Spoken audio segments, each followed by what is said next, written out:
This is Cruise Control.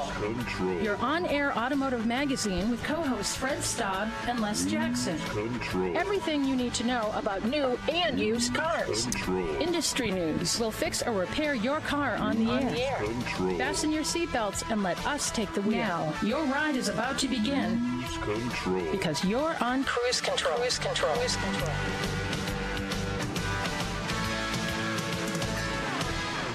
That's right, it's time. Cruise Control is on the air, so buckle up and get ready for an action-packed hour of automotive news and information. I'm Fred Staub. Along, as always, is Les Jackson, and we are going to give you some knowledge, aren't we, Les? Exactly. That's why they call me Mr. Action. Sounds like a 60s drag racer. Mr. Exactly. Action. Les Jackson, Mr. Action. Yeah, Jackson Action. Action Jackson. That's right. Yeah. Well, wasn't there somebody called Action Jackson? Yeah, what do they call those things? Action figures. You were an action figure. Oh, the action figure. Okay. Yeah. So, well, what do you got to start us off this week? Well, I tell you, LA Auto Show, a whole lot of new vehicles were revealed, more than we thought. Mm-hmm. And we're going to give the details, including Subaru's Forester. Yeah. It got a really heavily extensive update. Yeah. Update. They actually are calling it, even though it has the same engine, they're actually calling it a full new vehicle. But we'll talk about that. One of our favorite brands is Genesis, and Genesis has released a incredible collection of cars. They're an SUV, a GV80 SUV, and a GV80 coupe. So we'll talk about that. Pretty cool looking coupe, and pretty cool. More great stuff from Genesis, right? We love that brand. Yes, I believe Genesis is one of the top 10 national awards, but I'll double check that. Yep. Toyota showed the new hybrid Camry and the Signia. Yeah, the Signia is going to replace the Venza, and it is also known as the Crown SUV. So, they have the Crown lineup that right. is sort of a high sedan. So this is the SUV version of it. But looks pretty cool. Hybrid only. Exciting stuff from the folks over at Toyota. And then we're going to run down a brand new iSeeCars.com study, the 25 best and worst vehicles when it comes to retaining value. So important stuff if you're going to buy a vehicle. That's right. 24 in addition to the 2009 Mazda 6. And in LA's or in Las Vegas this week, how a faulty drain in the street could cost one Formula team a victory. Things in Formula One, boy, crazy rules. These things that happen. We'll fill you in. And it was a big penalty issued for something that he hit in the street. Yeah. Anyway, we'll talk about it when we come back on Cruise Control.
Cruise Control.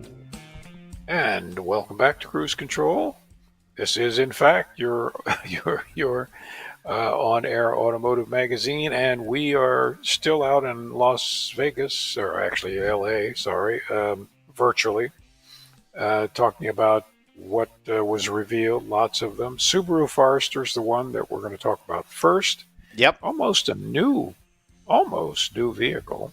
Yeah, I think the carryover is the engine is the only thing that. That's about it, and it looks less Range Rover-ish than the competition. Yeah.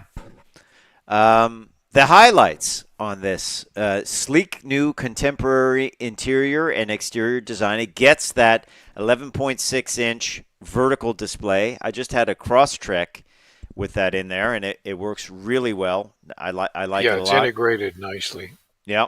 Matter of fact, the dash, with the exception of some texture on the right-hand side in front of the passenger, looks like it's almost the same dash from the Crosstrek.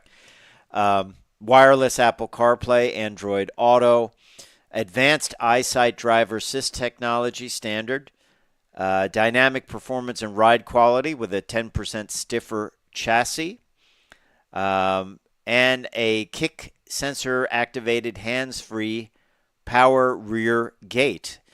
The engine is a carryover. It loses 2 horsepower but gains 2 pound-feet of torque, which means it's about the same. But that's about the only thing that carries over. I mean, this is one of Subaru's most popular models. What people like about it, and thankfully they did not change this, is they like the big greenhouse. You know, the high roof, easy to see out the back, easy to see out the sides. It's not as common as it used to be, is it? That type of visibility. No, that's right. And you know, I just was realizing that the Forester's been around since 1996. Wow. And I think the current model 97, sorry. The current model had been the same since 2019 or 2018, something like that. So it was a little long in the tooth and was still selling well. But this new one brings in all the tech. And I think it's a good update. I think, you know, originally there were some spy photos out there that said it looked like a Ford Explorer, but that was just the photo. It looks like a Forester to me. It does. And an updated one. The big question I have not been able to find, Les, is will it have a heated steering wheel? As you know, we discussed this a lot on Cruise Control, and Subaru is not as generous with their heated steering wheel availability in the U.S. as it is in Canada, where you can get it on virtually every model. So I'm not sure if this will have that. Also, there's rumors of a hybrid coming in 2026, and the Wilderness model, which was not announced but will be coming along for this. It's a very popular trim. That's the bulked up model with the higher ride height and the bigger tires and a little bit more off-road oriented model. Of course, being a Subaru, these all come with the improved asymmetric all-wheel drive, which is good. And or is it symmetric? It's symmetric. I said asymmetric. That's right. That's right. Yeah. Also, what's nice, kind of something that's on a lot of vehicles but had not been on the Forester, is a 360-degree overhead view of the vehicle, surround view monitor. I always like that technology for pulling in. Yep, that's really nice. Very useful. Yeah. This has got the standard 2.5-liter Subaru Boxer, delivering 180 horsepower, 178 pound-feet of torque. And the CVT transmission is standard on all of the Foresters. It's got smoother and quieter performance this time around. They've also enhanced the all-wheel drive to give a little bit symmetrical. Yes, see, not the asymmetrical. You wouldn't want asymmetrical all-wheel drive. that has been improved to give a better performance. So all around, this thing is completely enhanced, refreshed, rebuilt, or brand new. So it should do That's well right. for them. And of course, one more important thing, Subaru is dog friendly, Oh yeah, dog approved. yeah, the Barclays, right? Isn't that the family of That's right. dogs that drive around in Subarus? um, but looks good, and I think this should be a big seller for them, and it certainly needed the update. It didn't even have the old model things like wireless charging, so it's No. good. It needed to be done, and it has been done. And we're going to take a break and be right back with Cruise Control, your on-air automotive magazine. Fred Staub and Les Jackson. Stay tuned. We've got plenty more reveals coming up.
Me?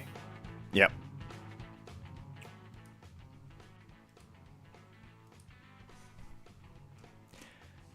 Welcome back to Cruise Control. How are you, Les? I'm fine. I didn't hear the lead in, so Yeah. I Well, was I thought you concentrating. I thought you were just excited about the new models from Genesis, the Genesis Well, GV I'm Coupe. always excited. I'm always Genesis. Just in my book, is just a great car, and I'd love to have one. They're a little bit on the pricey side. But they are nice. They are wonderful, Yeah. and the GV 80 Coupe is brand new that was just unveiled, and the GV80 SUV Yep.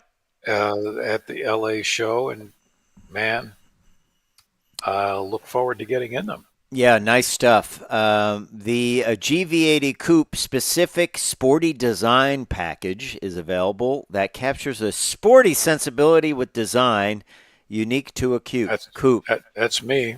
Yeah.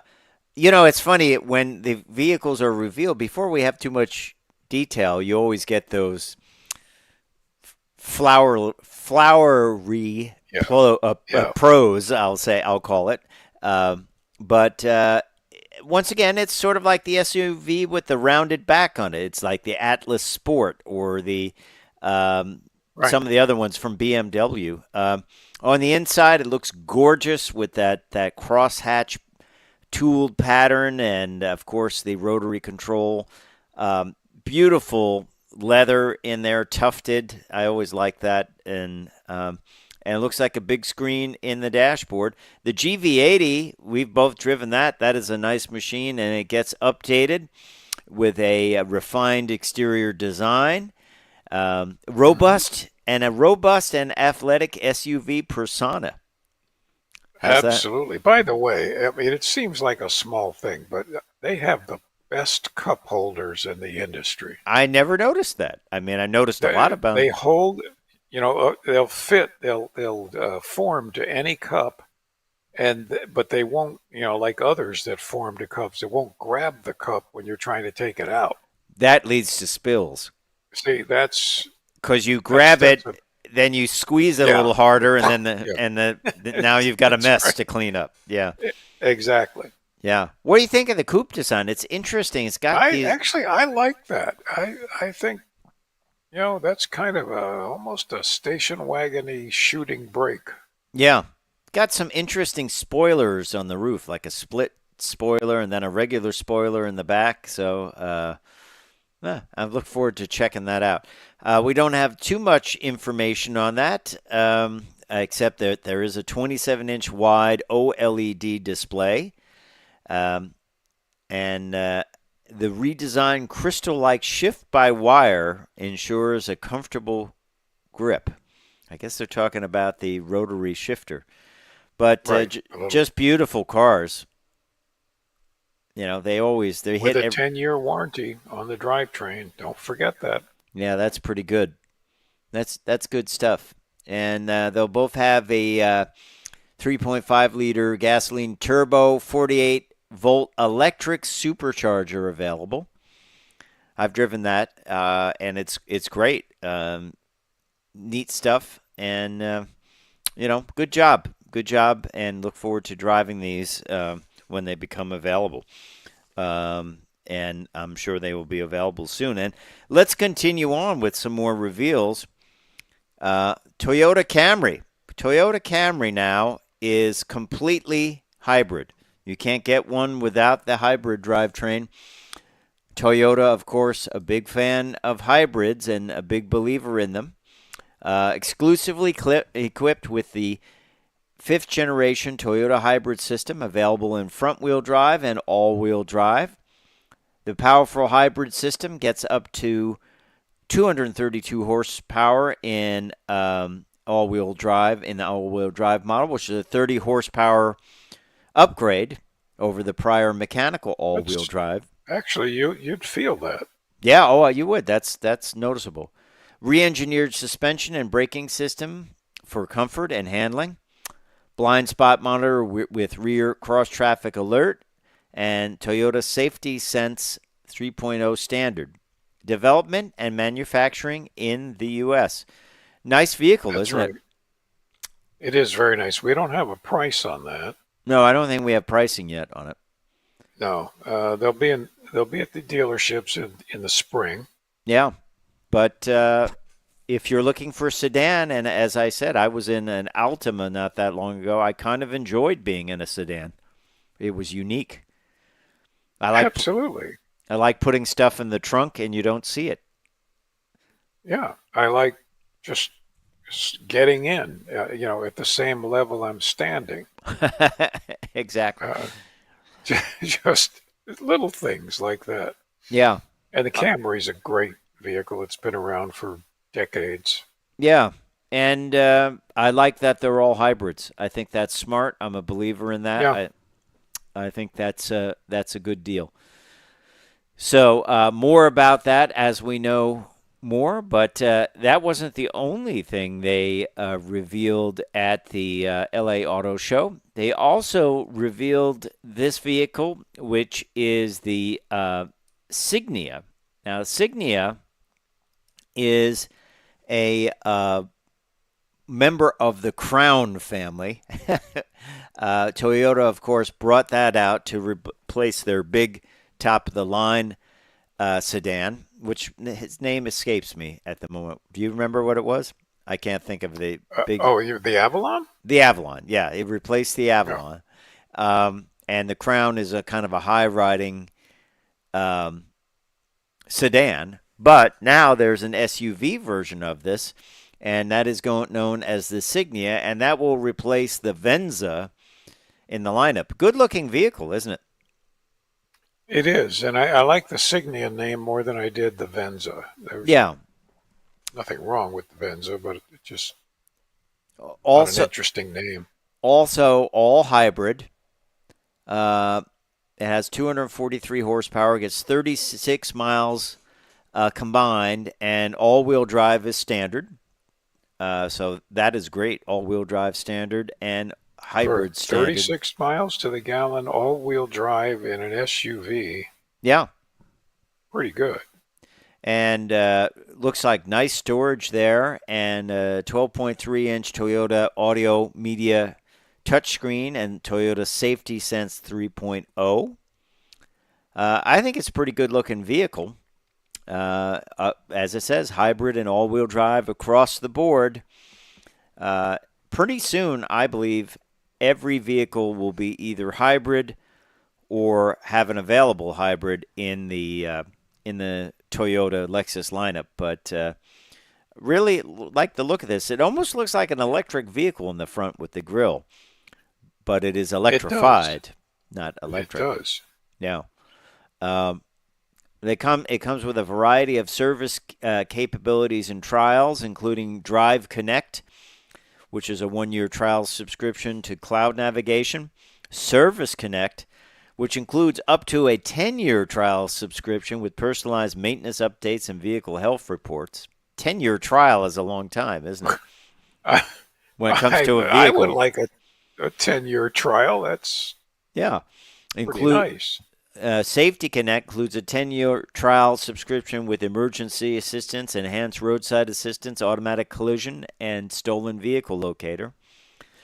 Wi-Fi Connect is a 30-day trial with an AT&T hotspot, and Remote Connect includes a 1-year trial to remotely interact with your vehicle through the Toyota app vehicle via your smartwatch. I don't have a smartwatch, but No. that's okay. Pre-collision with pedestrian detection, lane departure alert with steering assist, full speed range dynamic radar cruise control, lane tracing assist, road sign assist, automatic high beams, and proactive driving assist. I think this is going to be a hit for the folks at Toyota. That is the Signia. Good name, good look, and we will be back with Cruise Control. I'm Fred Staub. He's Les Jackson. Stay tuned. More's coming up.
Cruise You're Control.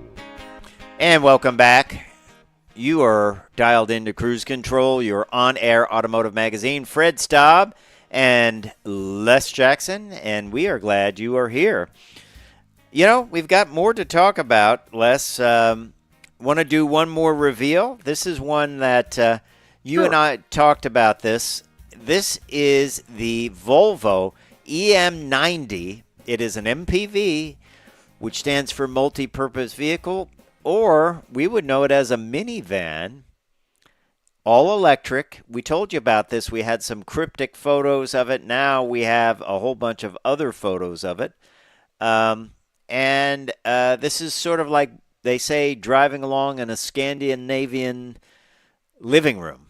And it's very safe, and it comes with a 116 kilowatt hour battery. I don't think we have range on that. Well, it's 738 kilometers under the CLTC. That would be 420 miles. That's pretty amazing. And that's pretty good. It's a minivan. It looks like a minivan to me. Probably will be coming to the U.S., I would think. I like the little table in the back. It's like an airplane table. And perforated leather. I think this will be an interesting vehicle. Do you think it's coming to China first, believe it or not? It's coming first to China and is now available for pre-orders in China. Do you think this will come to the U.S.? Being that it's a minivan, but it is a Volvo. Well, but people, a certain amount of the market still really loves minivans, and it's. I think there's room for a new minivan. And what are minivans about? Hauling kids. And what is Volvo about? Everything. Safety. So, interesting. They have a big monitor mounted on the roof, kind of up by the driver. I think that would probably have to be readjusted for U.S. regulations. I love the rear seats. They're like a business class seat in an airplane. Yeah, it really looks quite luxurious. Maybe this will catch on, too, with the Ubers and Lyfts of the world. That would be unique. That actually would make a very good Uber vehicle if it's not too expensive. Yeah, and if they will get that 400-mile range here. So I don't know. Are many people using electric vehicles for Uber and lifting? No idea. Yeah. No idea. But certainly a cool vehicle. I'd love to see one. And I hope it does come to the U.S. because I like to drive it. I love those back seats.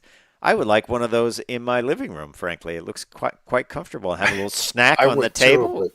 Too, but my wife would just not go say, for it. No, you're not going to do that. Pretty cool. So we will let you know about the EM90 when we know more about it, but at least we have some photos to show you. Let's go to our next story. This comes from iSeeCars.com, Les, and this is the 25 best and worst cars that hold their value. Which ones hold their value the best, which ones hold their value the worst. Right. And what you should do if you want to follow along or if you want to go back and check all this out. We can't go through all of them, but we do have this posted on our Facebook page, so all that information is there. And while you're there, if you give us a like, that would be great too. So let's go through some of these and see what the vehicles with the lowest 5-year depreciation are. Let's do the top 5. Well, let's do the top 10. Number 10, Toyota Corolla. Average 5-year depreciation, 24.5%. Toyota CHR, still don't get that vehicle, 24.5%. I don't either. Chevy Camaro, 24.2%. Right. Subaru BRZ. Yep. No surprise. Yep. In fact, no surprise on any of these. Honda Civic, Jeep Wrangler. You and I know that. We talk about how these Wranglers just don't depreciate. Yep. Toyota Tacoma. Porsche 718 Cayman, and 911 Coupe. 911 Coupe, only 9.3% depreciation in a 5-year spot. That's not bad, is it? That is not bad. Yeah. But And then there are the ones that depreciated the most, Fred. yeah, let's do the top 10 depreciators. Top 10 or bottom 10, however you want to call it. Yep. Number 10, Audi A7, 57.2%. Wow, after 5 years, you've lost more than 50% of the value. Yeah. Ooh. Jaguar XF, even worse, 57.6%. Wow. And this, it just gets worse as you go up. Maserati Levante, 57.8% less after Now, 5 by the years. way, that adds up to 55,800 difference from MSRP. That's how much it's lost. $10,000 a year. That's painful. Scary. And I'm kind of surprised at this one, an Infiniti QX80. Wow, 58%. BMW X5, 58%, 58.2%. Cadillac ESV, 58.5%. And BMW 5 Series Hybrid, 58.8%. And then the top three really go for it, don't they? Yes.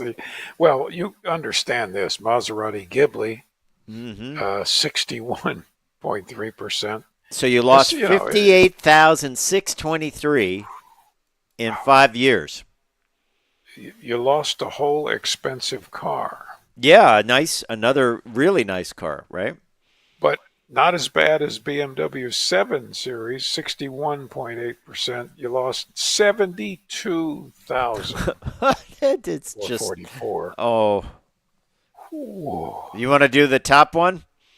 Yes, also for Maserati.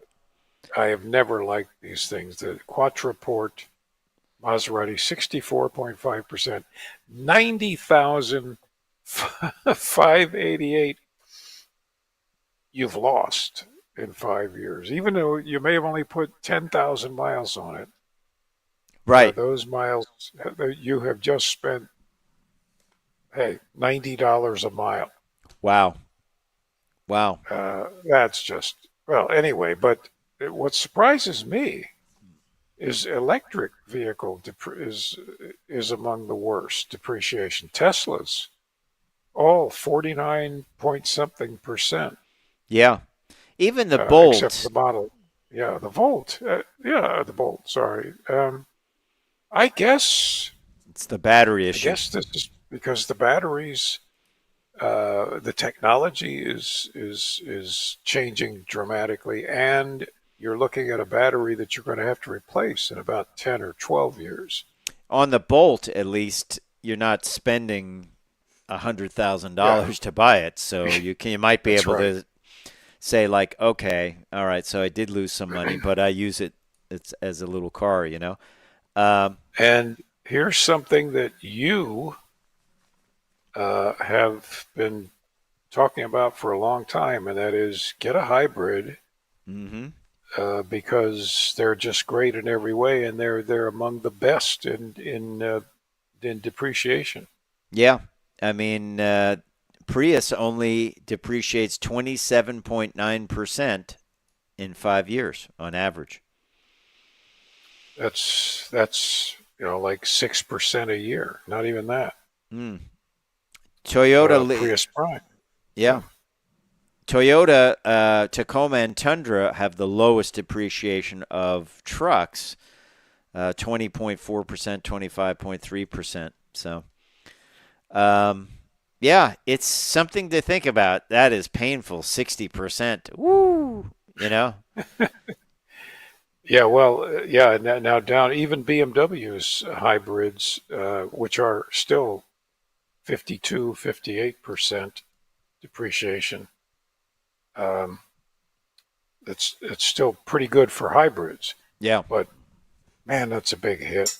Yeah, sure. It sure is. And Well, interesting stuff from iSeeCars.com. As I said, we have a link to the full study up there if you want to pick out your vehicle, because we could only cover the top 10. They have 25 in each category. So go over to our Cruise Control Radio Facebook page and check that out and give us a like while you're there, because it's good information. Just another thing to think about if you're going out to buy a vehicle. That's right. Most of them are not terrible on the depreciation, but some are really bad. So, Fred Staub and Les Jackson, we are on Cruise Control. So are you. We will be right back.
Control.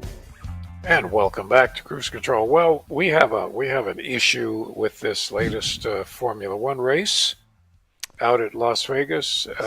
Happening tonight, the winning- by the way. Yes, and the winning team. Well, they didn't win, Well- but the win. Well, they were practicing, right? This happened in practice. Practice, yes, and they, they hit a chunk of metal, which was a broken drain pipe, top, whatever, in the track. Right. Not a piece of other car.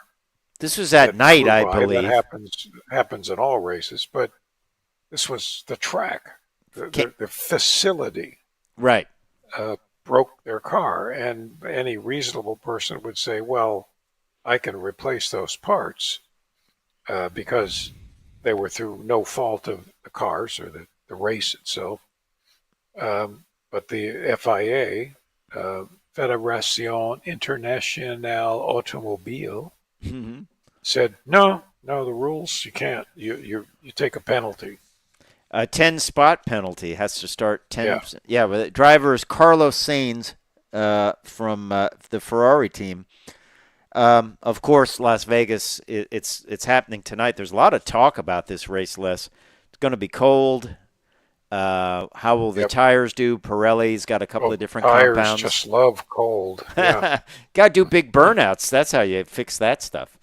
Well, you have to get them really hot, otherwise they won't give you grip. But this is like, I hate this where people go, this is the rule. This is the rule. Yeah. No fault of the guy's own. It was in practice. It was at night.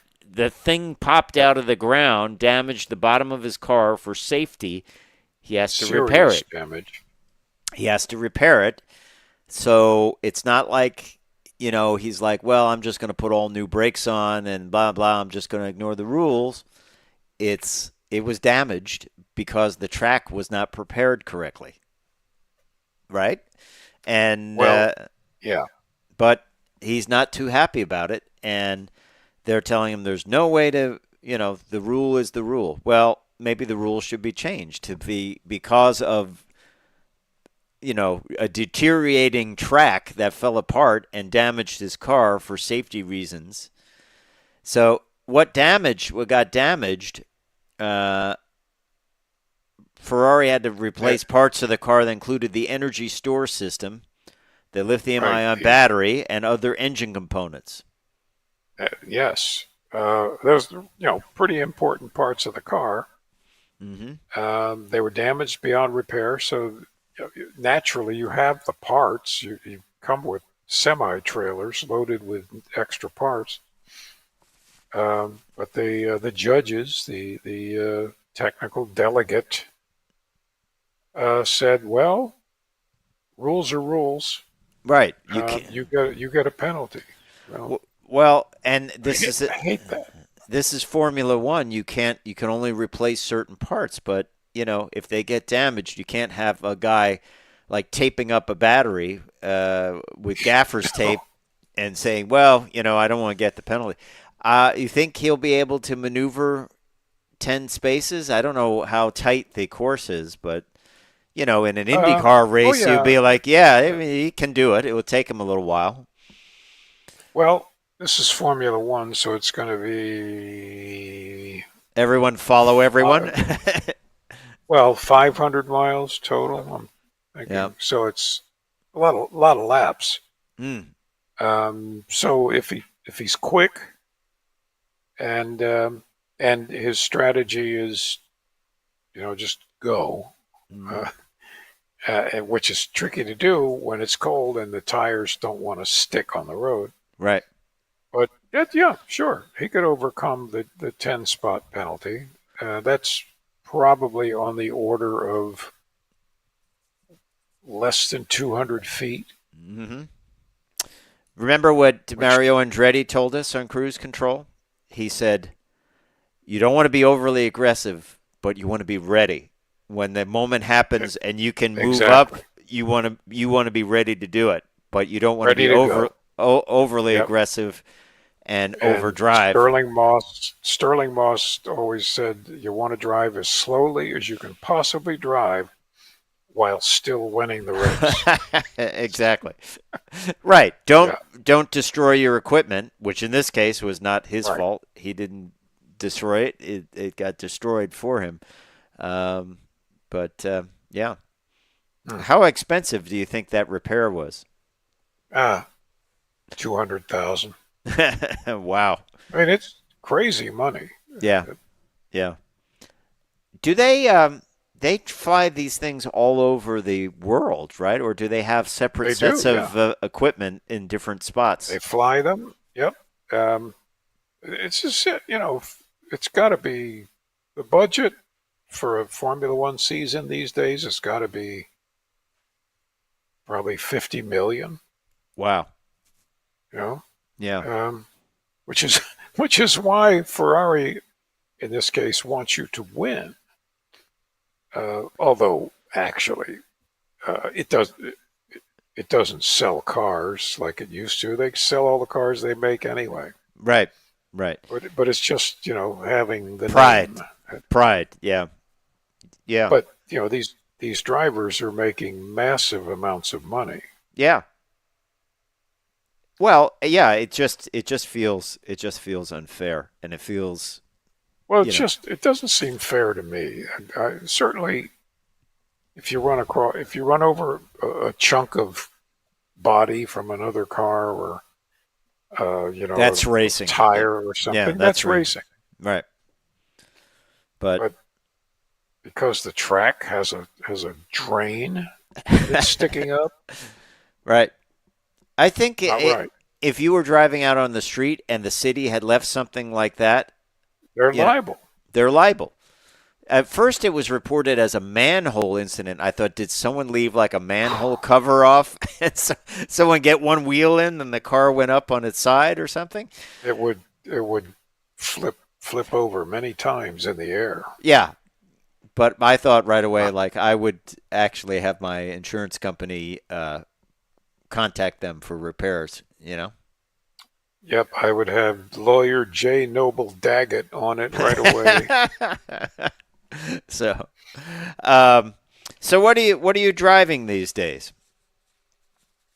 Just my own livery. Okay. Um, Pretty much for the rest of the year, I'm trying to finish up all the stuff for the Washington Auto Show in January, and I have a December 1st deadline. Okay. So, I'm already familiar with the cars, but I have to put all this stuff together and get pictures and write elegant prose. Elegant Pros. Yes. Yeah. Yeah. Um, This week I'll be and getting. try to. Go ahead. Oh, go ahead. This week I'll be getting into the Mitsubishi Outlander plug-in hybrid, which I'm looking cool. forward to.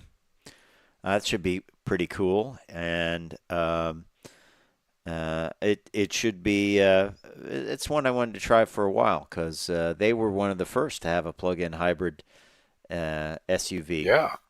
So, and we don't talk a lot about Mitsubishi. There are 52 hybrids available. Wow. Not counting the ones just announced at the show. Oh, yeah. How soon, in your estimation, Mr. Prognosticator, will every model offer a hybrid model? I think I'd few say years. within 4 years. Yeah, I would say so. But mileage overall is coming up, even on non-hybrid models with all-wheel drive. It's pretty common to get into at least the low 30s, which is a big improvement if you think it used to be 13 city, 17 highway. 14.4 was the average mileage of cars in 1965. Oh, wow. All right. We'll see you down the road. Take care. Bye.